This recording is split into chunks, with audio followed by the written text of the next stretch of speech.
Akeem, homeless in America, unfiltered. Scene 1, marker.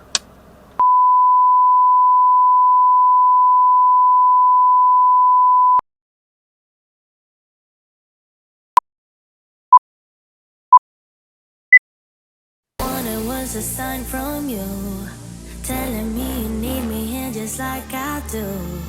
All I ever wanted was to make it through. Tell me, how about you? How about you? So where do we go? Where do we go from here? Where do we go? Where do we go? Where do we go? Where do we go from here? Where do we go? Where do we go from here? Where do we go? Where do we go from here? Where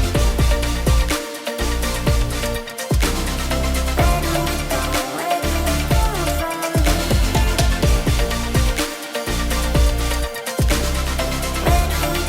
Where do we go from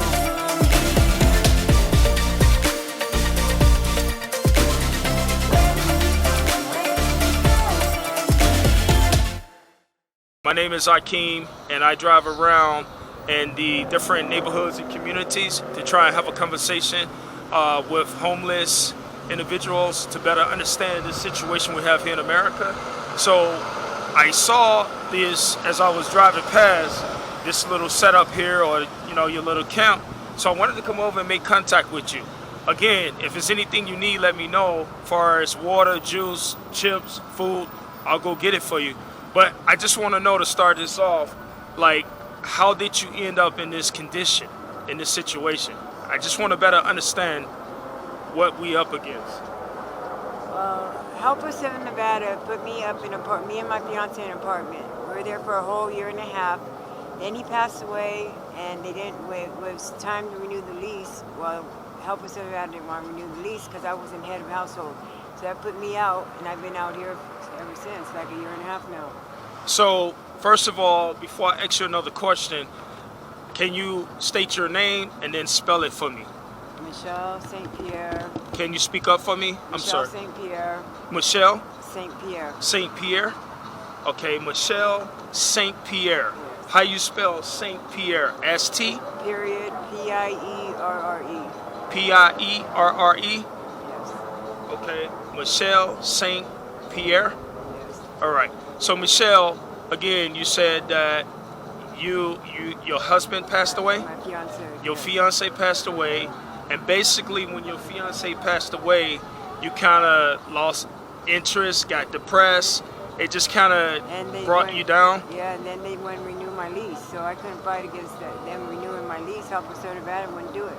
So before your fiance passed, you guys had your own place. At some point, did you guys have a job? Was you working at that point in time? We're both pending SSI. Okay. So you was on a fixed income, and your fiance passed away. And if you don't mind me asking, with all due respect, what did he pass away for? Kidney failure. Kidney failure? Well, I'm sorry to hear that. So you end up homeless. Now, do you have family here? No, California. Family in California? Do you have any connections with the family? Do you stay in touch with family?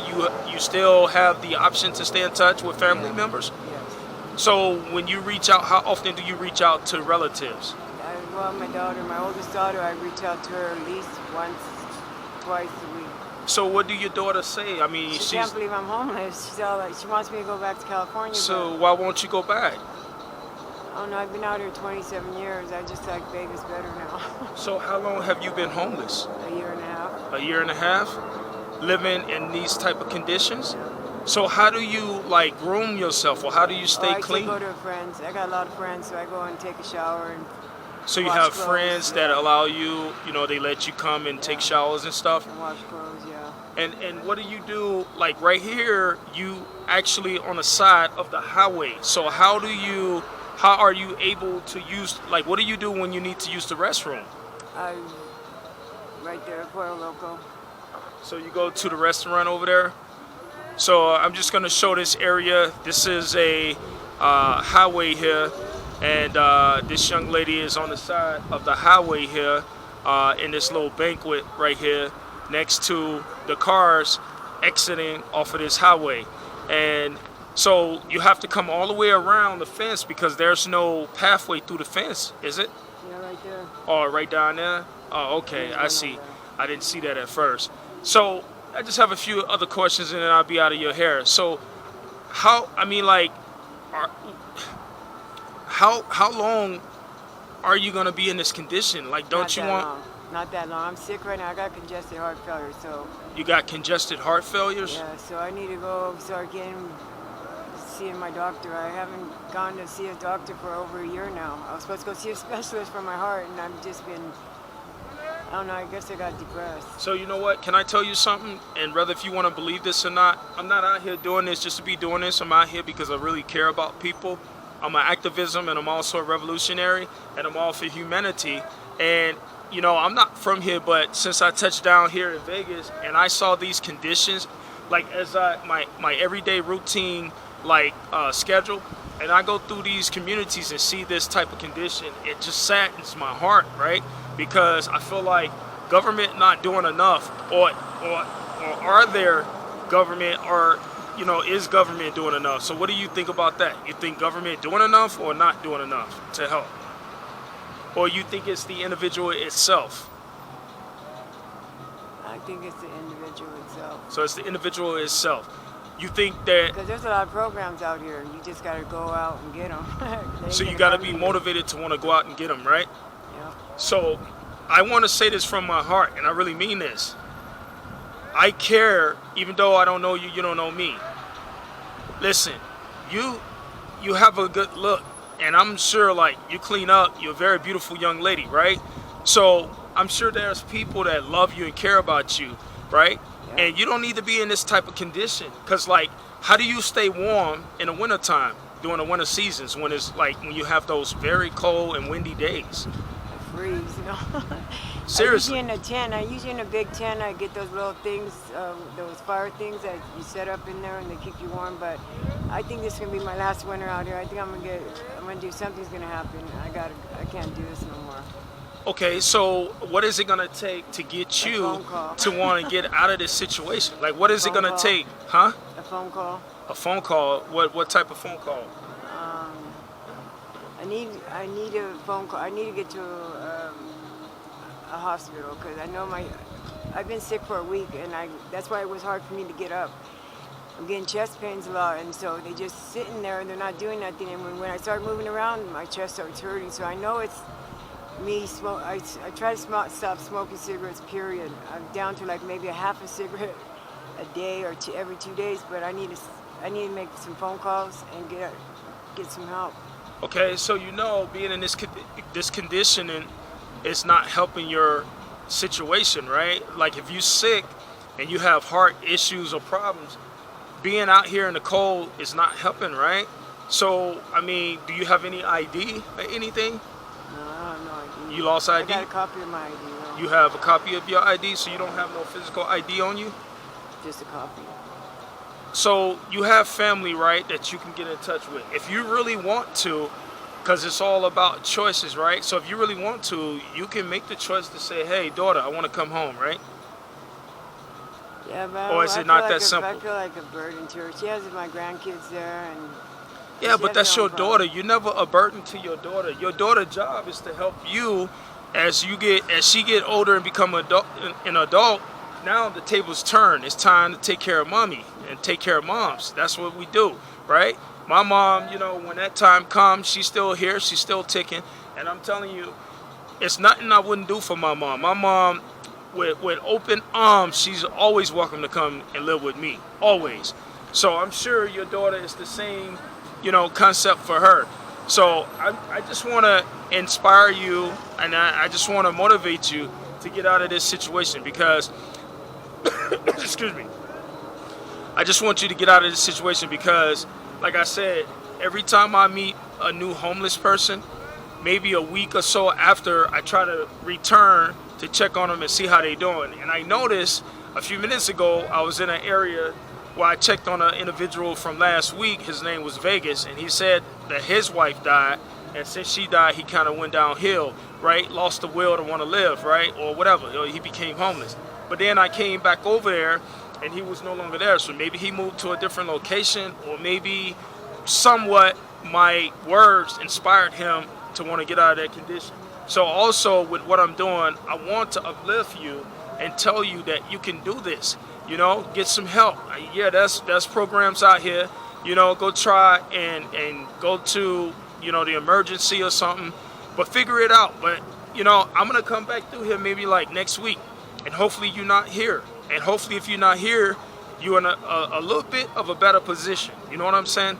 Because all it takes, just little things it takes in life for people to do little stuff like what I'm doing, to come through and check on you and see how you're doing, or to just make contact so that from your point of view or your end, you could be like, oh, there are people out here that really care. You know what I'm saying? And that's sometimes what people need, just to see somebody that care. You understand what I'm saying? Yes, because So, the people around my surroundings right here, they don't care. well, I do. And I don't care what color or what race you are. I care because you're a human being, right? We make choices, and sometimes we make the wrong choices. Sometimes we make bad choices. But you know what? You're a human being. And you don't need and you don't deserve to be in this type of condition, you know? And like, how do you eat? Like, I mean, you know, it's like the area is filthy, so how do you stay, like, keep your hands clean, like when you touch food? Oh, I wash it and wash up, and I get my bucket of water. There's a faucet back there behind the building. I fill it up with buckets of water, but somebody stole my other thing, so I'm gonna go get me another jug. Fill it up, wash up, and I go to fast foods. I eat like maybe once a day, or I get top ramens and eat noodles. So how do you get food? Like, how do you get money to get Oh, food? Panhandle right there on the freeway. Okay, and I got an income though, you know, it's in the middle, going on the middle of the month, I get SSI. okay. So, I mean, you don't have a cell phone or none of that? Yeah, huh? I got a cell phone. You I do? just got one. How do you pay for the cell phone? Is it a government? It's a government. Okay, so that's cool then that you have a free government phone. That helps. So do your daughter call you also? Yeah. Because she has your number, right? Yeah, I just got it, gave it to her yesterday. Okay. I mean, I want to understand this real quick. When your daughter talked to you, as a daughter, knowing her mom is homeless and you're sleeping on the streets, like, do she not, like try to push you to come home? Like, do she not, like, try to motivate you to come home? She more pushed me to get off the street because there's more help out here than there is California. Like, there's a 10-year waiting list for housing out there, which out here is just a year waiting list. So Okay. she's like, you get better help out there, Mom, but if it's, you know, whatever it takes, you know, to get you off the street, I'm here for you, you know. I don't So know. this is your dog right here? Yeah, I rescued from the street 2 months ago. And I got baby.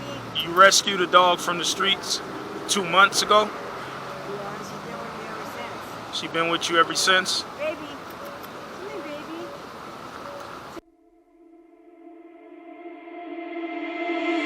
baby. You must think that I'm a restless case because I ran away, because I ran away. If you listen to the words I say, you know that I'm okay. So as you can see, as I'm leaving, you see what I'm saying? This is the parking lot, right, that I'm leaving out of. This is where this young lady, you know, decided to use this location. The gate, you know, I'm leaving a parking lot. But yeah, look at all these stores here. You see what I'm saying? That's kind of intelligent, right? She chose this location to benefit her as a homeless person, right? And look at the gas station over there, man. You see what I'm saying? This is very clever, right?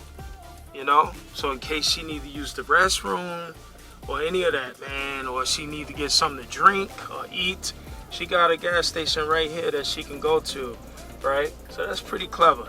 It's just that she's in that field, in that little ditch, and in that filth, and you got rats that's over in that area that comes out the hose and possibly can end up getting bit.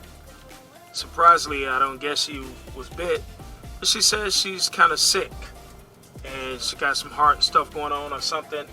So I wish her the best of luck, and I'm gonna come back next week and and try to have a conversation with her. And yeah, man, you know, my purpose in life, man, is to help people and understand people, bring people together, love people, love one another, man. Spread love, spread good energy, man, and do good things, man. You know what I'm saying? In life, that's my purpose. Look at this traffic. Let me get out of here, man. All right, that's my break. Come on, car, slow down so I can get in. Look at this. Yeah, man, she picked a good location for us being homeless because she's right next to everything. You know what I'm saying? She's right next to everything. All right, it's your boy Akeem, and I'm out. Thanks for watching.